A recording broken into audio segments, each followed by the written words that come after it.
Alright, I'm doing another FOB blazer video under more controlled conditions, less ambient noise, shooting a distance of 49 yards to the target. The camera is going to be 42 yards to where I'm shooting from.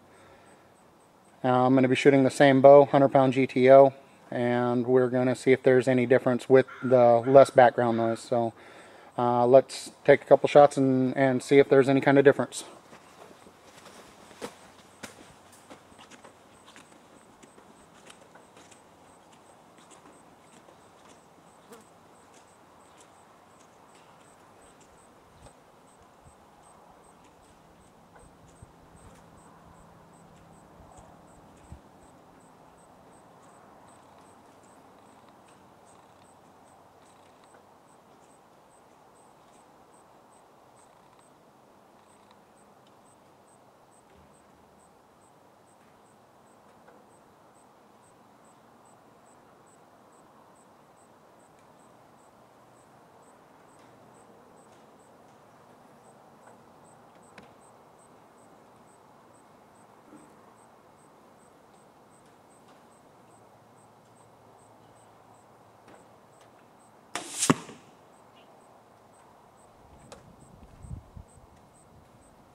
Alright, I just fired the two arrows. I didn't say the specific order that I first shot them because I wanted you to kind of listen and see if you could draw your own conclusions without having any kind of a biased opinion.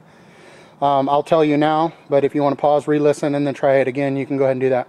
The first arrow that I shot was the FOB. The second arrow was the blazer.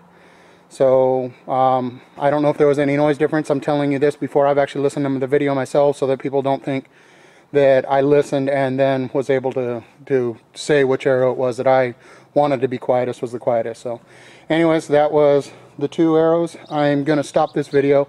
Then I'm going to move the camera back right to the target because I had posted this on Elite Archery, and Dave Nolan made an excellent suggestion of putting the camera right next to the target and seeing if there was any noise difference at all at where you're actually hitting. So I'm going to stop the video, go back, put the camera exactly right there at the target, and then fire a couple of more arrows and put that on YouTube as well.